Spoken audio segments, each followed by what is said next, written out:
नमस्कार मित्रों, आज हम ऋतु चक्र एवं ऋतुचर्या के बारे में जानने वाले हैं और इस ऋतु चक्र का हमारे जीवन में क्या क्या परिणाम होता है ये भी हम देखने वाले हैं।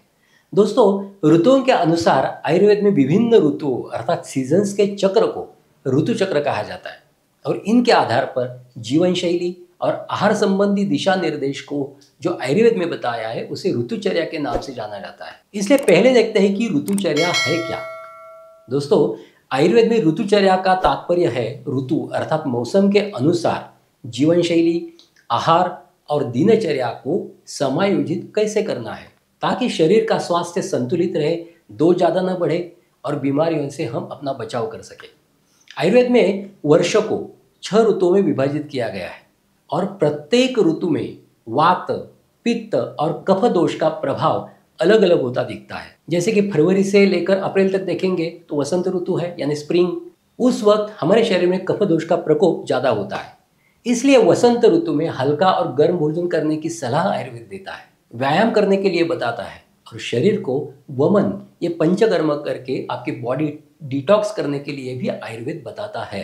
वसंत ऋतु में आयुर्वेद ये भी कहता है कि खाने में शहद, अदरक, हल्दी, कड़वी और तीखी चीज़ें ज़्यादा रखें जिससे कब्ज ज़्यादा न बढ़े। दूसरा है मई जून का ग्रीष्म ऋतु यानी कि समर सीजन। इस ऋतु में पित्त का प्रकोप ज़्यादा होता है, शरीर की धातुओं में ड्राइनेस आ जाता है, रूखापन आ जाता है जिससे व्यक्ति कमजोरी महसूस करता है।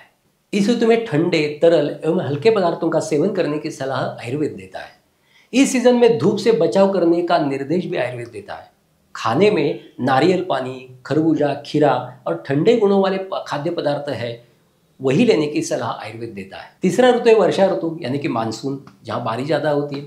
इस ऋतु में वात दोष का प्रकोप ज़्यादा होता है और हमारी पाचन शक्ति पर उसका बुरा असर होकर वो कमज़ोर हो जाती है।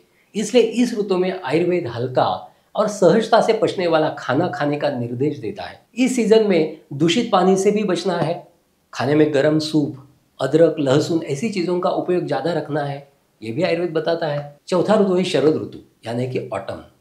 ये ऋतु अक्टूबर में आता है। इस ऋतु में अक्टूबर हीट अपने चरम सीमा पर होती है, इस कारण अपने शरीर में पित्त दोष का सबसे ज़्यादा प्रकोप होता है। इस ऋतु में ठंडे गुणों वाले मधुर पदार्थों का सेवन करने के लिए आयुर्वेद सलाह देता है। खाने में चावल, दूध, घी और मीठी चीज़ें ज़्यादा रखें। इसके साथ बॉडी डिटॉक्सिफाई करने के लिए आयुर्वेद विरेचन करने की सलाह आपको देता है। पांचवा ऋतु है हेमंत ऋतु जिसे प्री विंटर कहा जाता है। नवंबर दिसंबर का महीना, इस पीरियड में ये ऋतु आ जाता है। इसमें वात और कफ का संतुलन रहता है, नेचुरली रहता है, भूख अच्छी रहती है, इसलिए इस ऋतु में पौष्टिक और गर्म खाना खाने की सलाह आयुर्वेद देता है। इसके साथ यदि आप व्यायाम और तेल मालिश करें तो आपकी स्किन, आपके टिश्यूज रेजुवेनेट हो जाते हैं, आपको बुढ़ापा जल्दी नहीं आता है। इस ऋतु में खाने में तिल, घी, सूखे मेवे एवं दूध के पदार्थ जैसे पौष्टिक भोजन खाने में रखने हैं जिससे आपका शरीर बलवान हो जाए। छठा ऋतु है शिशिर ऋतु यानी कि विंटर। इस सीज़न में वात का प्रकोप हो सकता है, भूख अच्छी होती है, इसलिए इस सीज़न में आयुर्वेद गर्म, तैलीय एवं पौष्टिक भोजन करने की सलाह देता है। इस ऋतु में और एक बात है कि अपने शरीर को ठंड से बचाना है।